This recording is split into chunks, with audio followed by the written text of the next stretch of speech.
Hi guys, welcome back to Game & Muscle videos. In this video we're going to be checking out Dirt Rally and talking about the recent Dirt Rally updates. Now we're playing Dirt Rally with the Oculus Rift, but as I'm sure many of you are aware now, Dirt Rally has just been announced on PlayStation VR, which is really quite cool because it means even more people are going to be able to experience somewhat realistic driving games, driving simulators in virtual reality. And I think of VR games, driving in VR just works really well. We'll go over that in a bit. But as an aside to that, there's quite a lot of anger, pent up anger, in the sort of PC sim community over this. So we'll go into that as well. Let's get to a track though before we start nattering. Where should we go? Let's do Wales. Good old Wales. That'll do. And that'll do. It's overcast, miserable English weather, captured fantastically by Dirt Rally. But you know, that's authentic to England. And actually, it does look really nice, and it's conducive to good rally driving. So can't complain. And let's go for the Subaru Impreza again. I mean, out of the cars in Dirt Rally, actually, I find these vehicles, the 2001, 2007, I say that because I was just on the screen, but the Subaru Impreza, these cars here, let's go back to the menu, the 2000s cars, the golden era, it's not really the golden era rally, but for Dirt Rally, the 2000s cars, as well as some of the really old vehicles, seem to be the most fun to drive. The 2010 cars seem a bit bananas, but we'll go for the Subaru Impreza, and we'll go to Pampmore Reverse. So, there we go. So where are we at with Dirt Rally? Okay, so the PlayStation VR announcement, as I say, is really fantastic.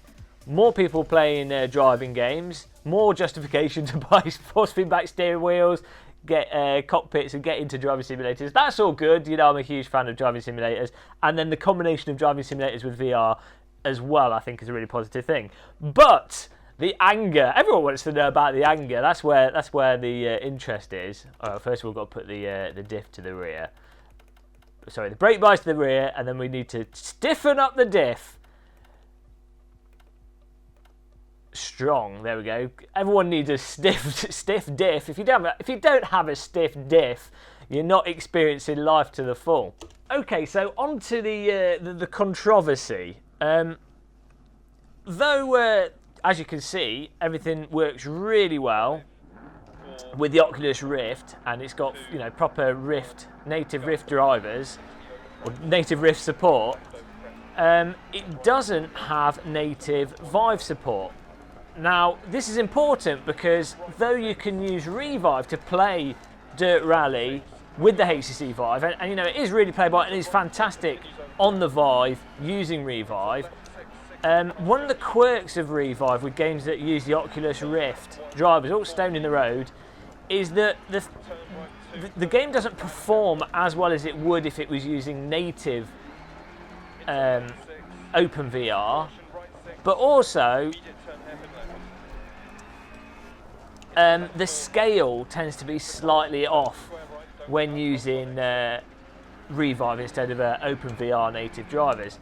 So I think it's really frustrated a lot of PC gamers, and you know, I think the Vive actually has more users than the Rift.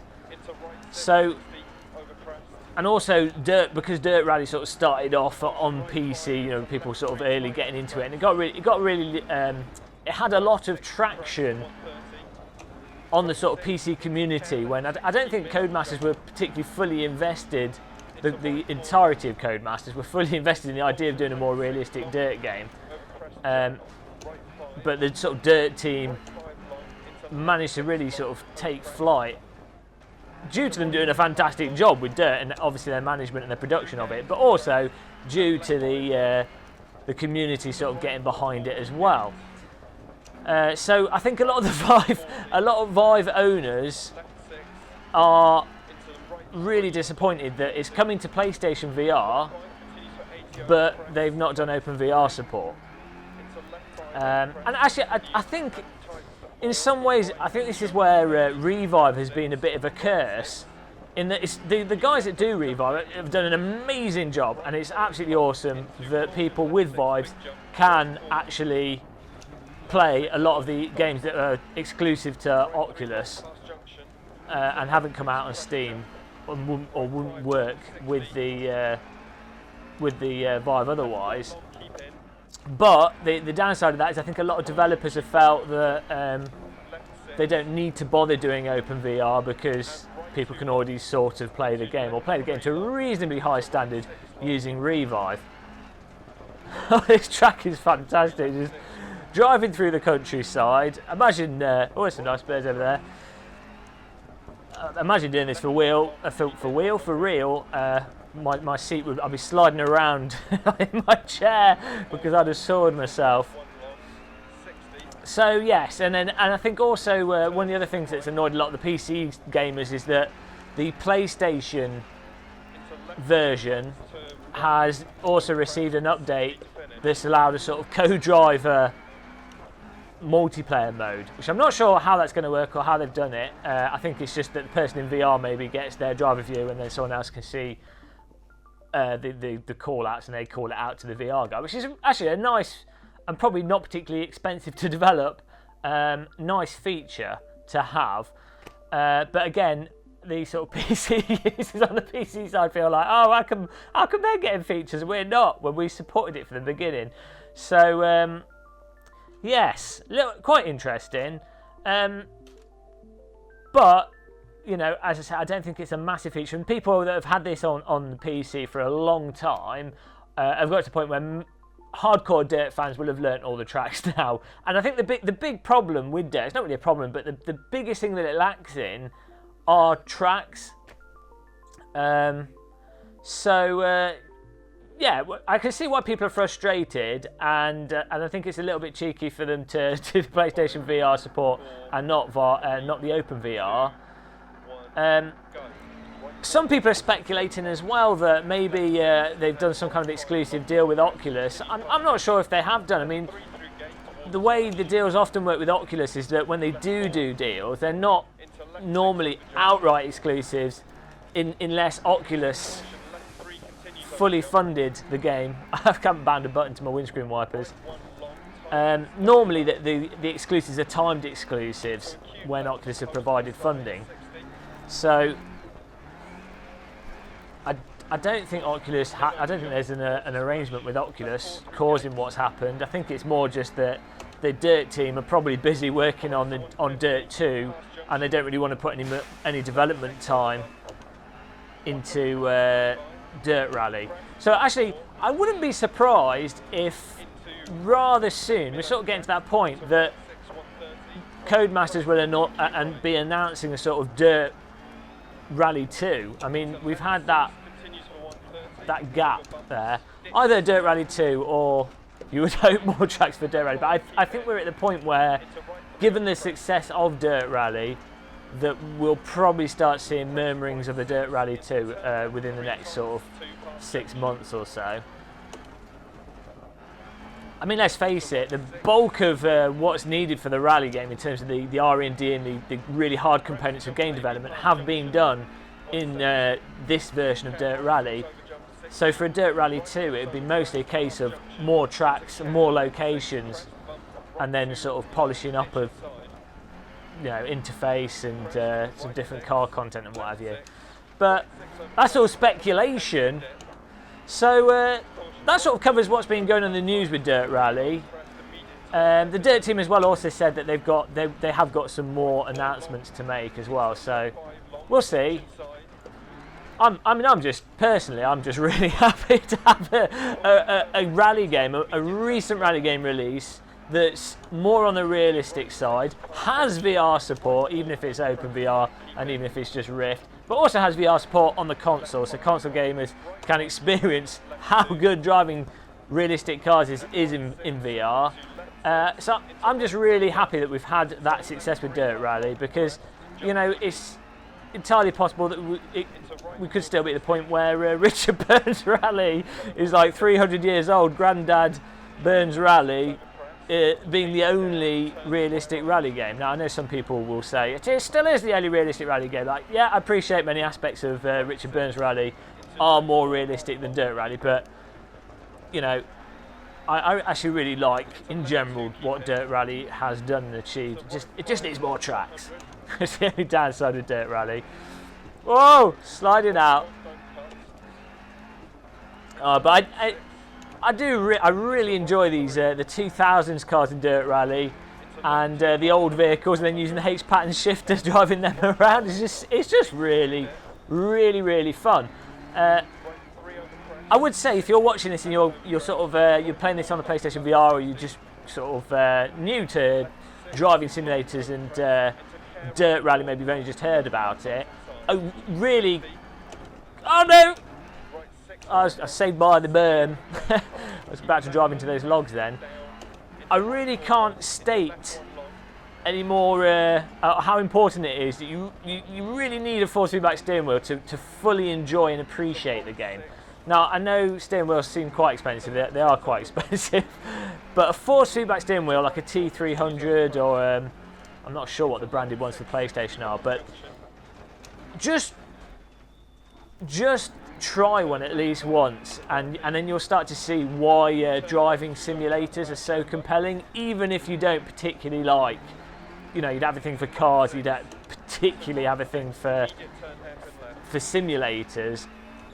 Even if you're sort of like a pure gamer, I'm sure if you try a driving sim or just something like Dirt Rally with a force feedback steering wheel, you'll be like, oh, actually, I get it. It's fantastic. You can feel what's going on in the game. You know, you feel really connected to the virtual world, which is something often lacking from most computer games, apart from the sort of little bit of rumble you get in your gamepad. But a steering wheel takes that to the next level. Oh, so I'm talking and driving. This is the worst game to try and talk about something even vaguely coherent whilst driving it. I'm not going particularly fast here, but you know, the brain's at full workload. Oh.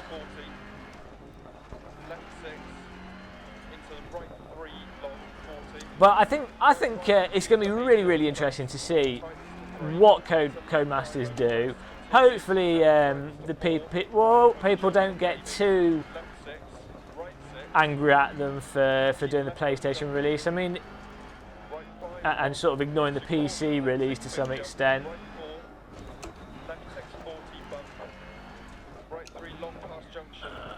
Ah! It's too windy to talk and drive at the same time here. Let's recover the vehicle. We've got some spectators to give us a hand.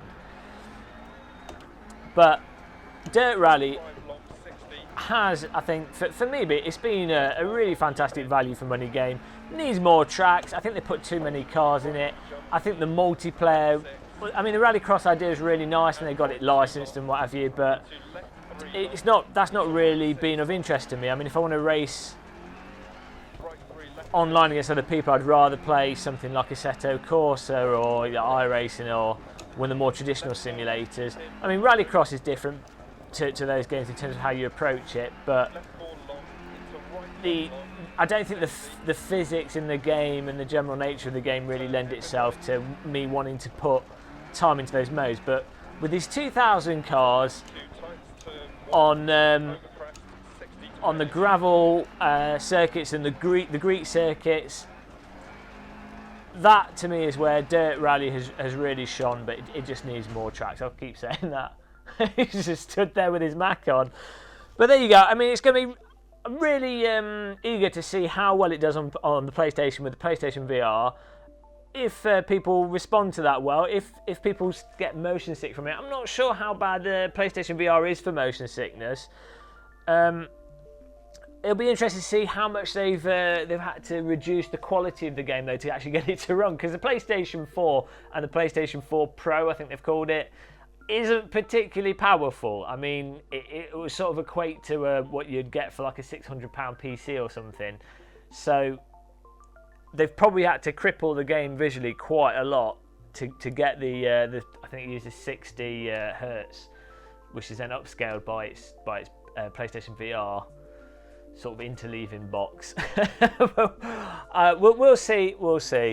It's going to be really interesting. But there you go. What a convoluted, windy video. But hopefully that's covered the news and developments that's happened with Dirt Rally. Look out for the PlayStation version. If you've got a PlayStation, check out the videos that are up. I'll put one in the description so you can see about it if you haven't already. And don't forget to subscribe to our channel. Like this video if you enjoyed it. Drop a comment. I will see you in the next video we do. Thanks for watching and goodbye everybody.